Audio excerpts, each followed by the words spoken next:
नमस्कार मित्रों, आज हिंदी साहित्य में सुनिए प्रसिद्ध लेखिका शिवानी जी की लिखी हुई कहानी खुदा हाफिज।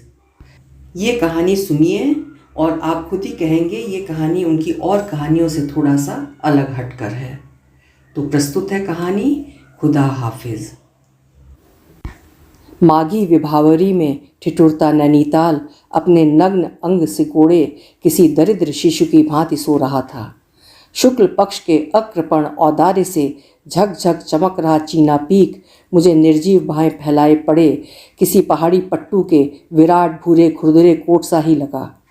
चांदनी का एक चौकोर टुकड़ा देखते ही देखते रामजे अस्पताल की रक्तवर्णी छत पर फिसलता ताल के नीलाभ जल में डुबकियां लेने लगा था।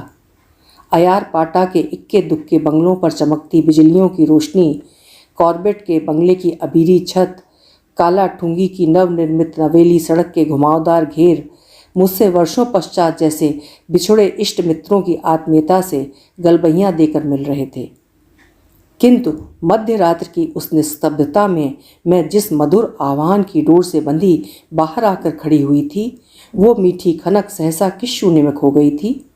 खुदा हाफिज कहता वही परिचित किसी किशोर कंठ सा स्वरभंग और बचकानी हंसी। ठीक इसी पिछली चतुर्दशी को मैंने उसे पहली बार देखा था। लखनऊ का वो अस्पताल भी उस दिन ऐसे ही उज्ज्वल चांदनी में नहा उठा था। दुर्भाग्य से आज तक कई अस्पताल देख चुकी हूँ और कई सैनिटोरियम, किंतु दो ही अरण्यों की स्मृतियाँ मुझे सहमा पाई हैं, एक अल्मोड़ा सैनिटोरियम की और दूसरी लखनऊ के इस अस्पताल की। लगता है ये दोनों मृत्यु के प्रिय पिकनिक स्पॉट हैं। 18 दिनों तक उस अस्पताल में रहने की दुस्सह विवशता के बीच प्रायः नित्य ही मैंने काल का कलेवा देखा है। कभी जनरल वार्ड के बरामदे में विलाप का गगनभेदी आरोह, आत्मीय स्वजनों की भीड़ के बीच किसी संयमी कर्तव्यपरायण कंठस्वर में दिया गया लाश गाड़ी बुलाने का आदेश, डॉक्टर नर्सों की पदचाप और फिर थोड़ी देर बाद कोने में पटका गया गद्दा, लाल कंबल, हवा में उड़ते रुई के फाहे, निर्ममता से घसीटा जा रहा खाली पलंग, किसी चलती फिल्मी धुन गुनगुना कर संपन्न की गई कमरे की धुलाई और क्षण भर पूर्व के महाप्रस्थान के साक्षी धरा पर पड़े एकाध फूल और कुश के तिनके। एक लाश गाड़ी के विदा होते ही कभी कभी दूसरी आकर खड़ी हो जाती। उन अभिशप्त वाहनों के विराट कलेवरों पर अंकित पंक्तियां देखकर कभी कभी हंसी भी आती। किसी में दोनों ओर पंख फैलाए दो देवदूतों के हाथ में थमी लकड़ी की पाटी में लिखा गया किसी रस सिद्ध द्वारा प्रदत्त नाम स्वर्गीय वाहन, और इसके नीचे ही सुस्पष्ट अक्षरों में अंकित वाहन की विशद प्रशस्ति। ये गाड़ी हमेशा रोशनोद्दौला पार्क के सामने धुली धुलाई खड़ी रहती है, कृपया एक बार आजमाएं। और फिर चटकीले नीले रंग में झकझक चमकती एक दूसरी लाश गाड़ी, जिसमें चालक की खिड़की के पास लिखे सफ़ेद पेंट की दूसरी पंक्ति पढ़ने से पूर्व ही सदा मेरा रिक्शा तेजी से आगे निकल जाता था। उसकी पहली पंक्ति को मैं आज भी जैसे सामने लिखी दे रही हूँ। आरजू यही है कब्र वहीं पे बने। लंबी कतार में फैले अपने प्रतिवेशी मरीजों के साध्य असाध्य रोगों का परिचय भी मुझे तब कंठस्थ हो गया था। 15 नंबर का लंबोतरे चेहरे वाला वो सांवला युवक जिसे आसन्न मृत्यु भय ने गजब का दुस्साहसी बना दिया था, वो मिल्क डाइट पर है, यह मैं उसकी ट्रे देखकर ही जान गई थी। किंतु डॉक्टर नर्सों की दृष्टि बचा वो किसी पैतरेबाज नट की फुर्ती से किसी भी खोमचे वाले को देखते ही कटीले तारों के व्यवधान फांदता, दोने के दोने साफ कराता और फिर रात भर कराता रहता। फिर 19 नंबर की वो रोगिणी जिसकी लोकप्रियता का अंत नहीं था, उससे मिलने वालों का तांता सुबह 8 बजे से आरंभ हो जाता और बड़ी रात तक लगा ही रहता। धूप निकलते ही उसका वसुधैव कुटुंब उसकी पहिया लगी पलंग को धूप में खिसकाकर बरामदे में ले आता और फिर आरंभ होता उनका मूंगफली पर्व। देखते ही देखते सेरों मूंगफलियां साफ हो जाती, साथ में ट्रांजिस्टर का गर्जन हंसी ठिठोली उस मनहूस अस्पताली वातावरण को गुलजार कर देता। जब मैंने पहली बार उस रोगिणी को देखा, उसके भीमोदर की भयावह रूप से विस्तृत परिधि ने मुझे सहमा दिया था। लगता था रुग्ण शरीर के किसी छिद्र से साइकिल पंप से किसी ने उसकी इतनी हवा भर दी है कि एक बार और पंप मारते ही किसी अबोध शिशु द्वारा निरंतर फुलाए जा रहे गुब्बारे की ही भांति फट से फूट जाएगी। गोल तमतमाया प्रफुल्ल चेहरा, मधुमक्खी दंश से सूजी सी आंखें और फूले कपोलों में कहीं खो गई नासिका। चेतनाहीन सूजे हाथों को उठा उठाकर बड़ी बहू उसे कार्डिगन पहनाती, हैंडल घुमाकर पलंग उठाकर मंझली परिपाटी से सास का जूड़ा बना क्रीम पाउडर लगा मांग में सिंदूर भरती। छोटी सास की अचल देह में यत्र तत्र चिकोटी काट निर्विकार चेहरे की ओर देखकर कहती, अभी भी कोमा में हैं। उसके परम संतुष्ट कंठस्वर को सुन मुझे लगता जैसे सास की इसी कोमावस्था की उसे कामना है। मधुमेह का वो भयानक तांडव नर्तन मैंने निरंतर 10 दिन तक देखा था। फिर एक दिन रोगिणी को मृत्यु ने मुक्ति दे दी। उसी दिन वो कमरा फिर आबाद हो गया था। इस बार किसी मंत्री पत्नी ने अपनी सामान्य सी व्याधि के लिए उस कमरे को धन्य किया था। इसी से उनके आते ही वहाँ किसी विवाहोत्सव के से अदृश्य शामियाने टंग गए थे। लगता था मंत्री महोदय का संपर्क निर्माण विभाग से था। पौ फटते ही जिस तत्परता से कर्मचारी वहाँ सामान्य सी टूट फूट को ठीक करवाते रहते, मुझे लगता कि यदि कहीं मंत्री पत्नी को कुछ हो गया तो पलक झपकाते ही वे स्वामी भक्त अनुचर एक दर्शनीय ताजमहल भी खड़ा कर देंगे। किंतु ऐसा कुछ नहीं हुआ। अपनी सामान्य सी व्याधि के असामान्य उपचार से सहम करी शायद उन्होंने समय से पूर्व ही कमरा खाली कर दिया। अपनी मृत्युंजयी शक्ति के प्रदर्शन में डॉक्टरों में एक होड़ सी लग गई थी। फलस्वरूप एक से एक प्रभावशाली सुइयों ने रोगिणी को बेहतरस्त कर तीसरे ही दिन रोग मुक्त कर दिया। अब उस कमरे में एक महाक्रोधी चिड़चिड़ा बूढ़ा आ गया था, जिसके पेट में किसी नवनिर्मित नाभि कुंड में लगाई गई रबर की नली क्रमशः जल बिंदु निपात से हाथ में पकड़ी गई शीशी को छलकाती रहती और शीशीधारी वो दुर्वासा दिन भर पूरे अस्पताल की परिक्रमा कर रात भर कभी अस्पताल के पूरे स्टाफ को, कभी कभी अपनी पत्नी को ऐसी ऐसी मौलिक गालियां देता रहता कि कान में अंगुली धरनी पड़ती। उसकी सहिष्णु वृद्धा सहचरी बहरी थी। इसी से पति का स्वर आवश्यकता से कुछ ऊंचा ही रहता।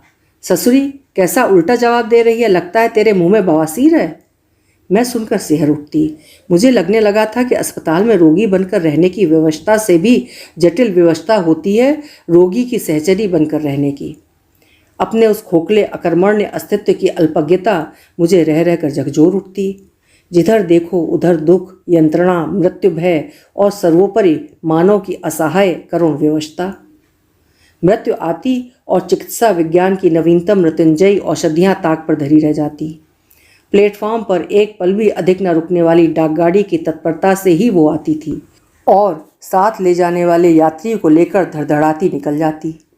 13 नंबर की रोगिणी का भी उस रात को शायद टिकट कट चुका था। दिन भर उसे कन्वल्शंस हो रहे थे। मैं मना रही थी कि रात भर उसे कुछ ना हो। एक तो अस्पताल की विमर्श निस्तब्धता, उस पर ब्लैकआउट का दमघोंट अंधकार, कभी कभी बीच में सायरन की कर्ण कटु चीत्कार, अंधकार को भेदती अस्पताल की दीवारें कपा देती और ऑपरेशन थिएटर की तेज बत्ती भी दब से बुझ जाती। कहीं शमशान में गिद्धनी के विलाप का प्रसंग पढ़ा था। उस सायरन की हिस्टीरिकल चीख से निश्चय ही उस विलाप का स्वर कम भयावना होता होगा। उस रात को मुझे अचानक फ़ोन करने जाना पड़ा था। किसी तरह अंधकार से समझौता करती मैं 13 नंबर तक पहुंची तो रोगिणी कराह रही थी। नित्य के उस परिचित करुण स्वर को अब मैं खूब पहचानने लगी थी। उसके सांवले रंग को घातक रोग ने इधर एक अनुपम लुनाई से रंग दिया था। बड़ी बड़ी आँखों की वो तरल करुण दृष्टि से कभी जाते जाते प्रत्येक आवागमन का लेखा जोखा रखती थी। अब उदासीन हो गई थी। सिरहाने बैठा उदास चेहरे वाला उसका तरुण पति अब चिरवियोग की आशंका से शंकित होकर सामान्य सी पदचाप से ही चौंक उठता। पिता के साथ सटकर बैठी रोगिणी की एकमात्र शांत कन्या के 7-8 वर्ष के चेहरे को माँ की असाध्य बीमारी ने कुछ ही दिनों में किसी अनुभवी प्रौढ़ा का गंभीर चेहरा बनाकर बदरंग कर दिया था। रोगिणी के रोग का परिचय मुझे हृदयहीन वार्ड बॉय के चीखते कंठस्वर ने कुछ ही दिन पूर्व दिया था। भरे दूध की बाल्टी और मग लिए वो दूध बांटता ठीक उसी के कमरे के बाहर चीख रहा था, अजी 13 नंबर को दूध दिया जाएगा क्या? किसको? बरामदे के दूसरे कोने से उससे भी तीखी स्वर लहरी ने प्रश्न का तीर छोड़ा था। अजी 13 नंबर कैंसर। और बिस्तर पर पड़ी 13 नंबर की उस रोगिणी को निष्पलक स्तब्ध विवशता से स्वयं अपने घातक रोग से हाथ मिलाते भी मैंने देखा था। धीरे धीरे ड्यूटी रूम की ओर बढ़ी। मैट्रन अपनी पुष्ट जंघाओं से पूरा हीटर घेरे गहरी निद्रा में निमग्न थी। उसी के अगल बगल 2 कुर्सियों में केरल निवासिनी 2 नर्सें भी ऊँघ रही थीं। एक की श्वेत कलफ की गई टोपी का किरीट कांटे से उलझकर उसके गोलाकार जूड़े पर अटक गया था। दूसरी दोनों हाथ छाती पर धरे ऐसे लग रही थी जैसे किसी प्रार्थना में डूबी हो। मेरी पदचाप से वही पहले जगी। क्या है? उसने कुछ रूखे स्वर में पूछा।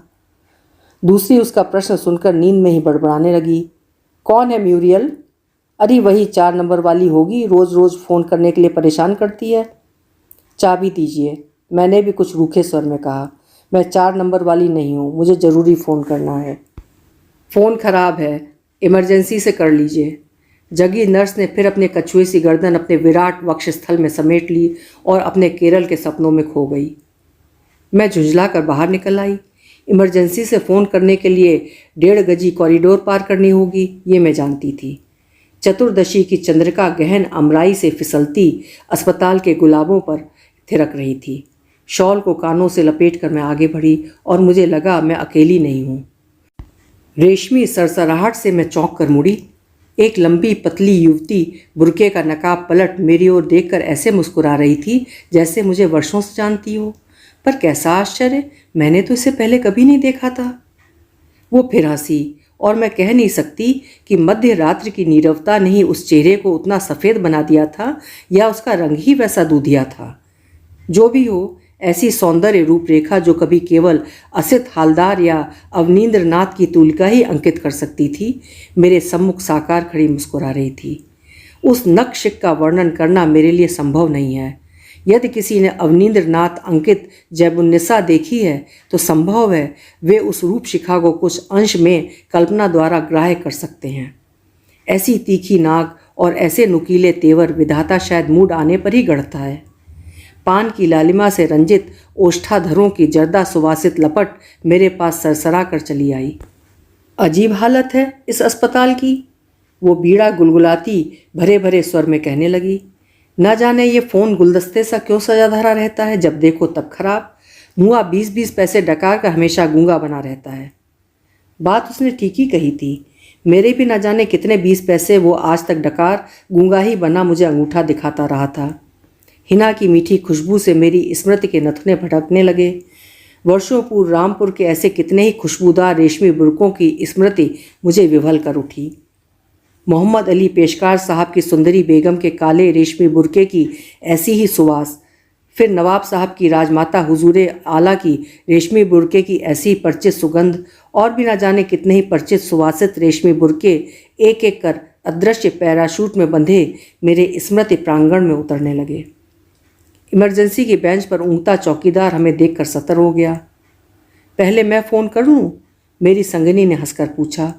मैं एक बार फिर उसके भुवन मोहिनी स्मित जाल में उलझकर प्रश्न का उत्तर देना भूल गई। मेरे उत्तर की प्रतीक्षा किए बिना ही उसने फ़ोन उठा लिया था। हेलो हेलो, मैं हूँ मुमताज़। हेलो, रज़ा अली बोल रहे हैं? कहिए। और वो हंसी, कैसी मीठी खनक थी जैसे किसी ने चांदी का झुंझुना बजाया हो। जी हाँ, मैं हूँ मुमताज़। Hello hello. फिर क्षण भर पूर्व किसी परिचित कंठस्वर को सुनकर खिला चेहरा मेरे देखते ही देखते उलझन की झुर्रियों से भर गया। कौन, शमी? क्या कहा? साहब सो रहे हैं? अभी अभी तो बातें कर रहे थे। अजी कोई बोलते क्यों नहीं? 10 मिनट तक वो फ़ोन के निशब्द आले में निरंतर बोलती फटकारती चली गई थी। मेरे जी में आया कहूँ, आपका फ़ोन नहीं मिल रहा है तो मेहरबानी से क्या मुझे करने देंगी? मेरे पति की कैप्सूल का समय हो गया है। पर वो बंदी फ़ोन से चिपकी बड़बड़ाती चली जा रही थी। रोज़ परेशान करते हैं, नमक हराम। 2-2 नौकरों की ड्यूटी फ़ोन पर लगी है, पर मुँह मुफ्त की तनख्वाह डकार खर्राटे भरते हैं। घंटी बराबर जा रही है पर कोई फ़ोन उठाता ही नहीं। मेम साहब, मैं चौंक कर मुड़ी। बेंच पर बैठा चौकीदार अब मुझे अचरज से घूरता खड़ा हो गया था। आप तब से खड़ी हैं, फ़ोन क्यों नहीं करती? नंबर भूल गई हैं क्या? इस बार मैंने उसे अचरज से देखा। तुम्हारे इस फ़ोन में एक साथ 2 जनी फ़ोन कर सकती हैं क्या? मैंने व्यंग्यपूर्ण झुंझलाहट से कहा और मेरी संगनी फिर से हंस पड़ी। चौकीदार मुझे ऐसे देखने लगा जैसे मैं नशे में हूँ। एक से एक सिरफिरे नमूने चले आते हैं फ़ोन करने। वो स्वयं ही बड़ी अशिष्टता से बड़बड़ाता हुआ बाहर चला गया। मुमताज़ ने झुंझला कर फ़ोन पटका और मैंने चट से उठा लिया। फ़ोन कर मैं बाहर निकली तो वो भी साथ चलने लगी। बुर्के का नकाब उसने फिर गिरा लिया। वो बिना कुछ बोले मेरे साथ चुपचाप चली जा रही थी, पर मुझे लगा वो निशब्द रो रही है। कॉरिडोर के पास पहुंचकर उसने बुर्का उठा लिया और मैंने देखा उसके कंठ से लेकर छाती तक सफ़ेद पट्टियों का जिरह पख्तर सा कसा है। तब क्या उस सर्जिकल वार्ड से ही सीधी उठकर फ़ोन करने चली आई है? पट्टियाँ भी कभी किसी को आभूषणों की भांति मंडित कर सकती हैं, मैंने उसी दिन जाना। कर्ण मूल से लेकर उसकी सुराहीदार ग्रीवा तक लिपटी उन पट्टियों में वो मुझे क्लियोपेट्रा बनी लिज टेलर सी ही गरिमामयी लगी। प्रखर ललाट पर पलटा गया रेशमी काला बुर्का उसे अपने मत्स्य वर्णी कंट्रास्ट से स्फटिक सा चमका रहा था। पतली नाक पर बहुत बड़े नग की हीरे की लौंग उस अंधकार में किरणें सी छोड़ रही थी। क्रोध और अपमान से उसके अधर कांप रहे थे। बहन, उसने सहसा आम्र कुंज की घनी अमराई के बीच मुझे हाथ पकड़कर रोक लिया। गोरी कलाइयों पर पड़ी धानी ऊदी रेशमी चूड़ियाँ कोहनी तक सरक गईं। उन लंबी उंगलियों का स्पर्श निश्चय ही अमानवीय रूप से हिमशीतल था। मुझे लगा कि किसी ने मेरे हाथ पर कोई हिम शिलाखंड तोड़कर चिपका दिया है। देख रही हो ना दुनिया कैसी है, वो डूबी आवाज़ में कहने लगी। कभी हम जिनकी आवाज़ सुनकर थर्राती थीं, आज वही हमारी आवाज़ सुनकर थर्राते हैं। दिन रात हमें छाती से चिपका कर भी जिनकी साध नहीं मिटती थी, वही आज हमारी पसलियों की खनक सुनते ही बेहोश हो जाते हैं। तुम भी तो अपने बीमार शौहर के साथ यहाँ आई हो, क्यों? मैं चौंकी। इसे कैसे पता हो गया कि मैं अपने बीमार पति के साथ यहाँ आई हूँ? ठीक है, ठीक है, वो अब हंस हंस कर कहने लगी। रात रात भर जगी रही, पर खुदा न करे अगर कभी पहले तुम चली गईं तो इसी शौहर की बेरुखी से हमारी तरह तड़पती रहोगी। हम गईं तो तीसरे ही महीने हमारी चचाजाद बहन आ गईं। फिर उसकी मृग मद से सनी लंबी सांस मेरा कपोल स्पर्श कर उठी। ये हमारा ही बचपना है बहन, जो आधी रात को फ़ोन करने चली आती हैं। वो तो भला हो उस गद्दे का जिसने आज तुमसे मिला दिया। मैं फिर चौंकी। किस गद्दे की बात कर रही थी वो? उसने शायद मेरी आश्चर्यचकित दृष्टि देख ली। जिस गद्दे में तुम सोती हो वो हमारा है बिन्नी, हम भी उसी में सोई थीं। क्यों, रज़ा अली की तरह तुम्हें भी डरा दिया ना हमने? इस बार उसकी हंसी पहाड़ की बर्फीली चट्टानों का स्पर्श कर बहती हवा की ही भांति सीटी सी बजाकर विलीन हो गई।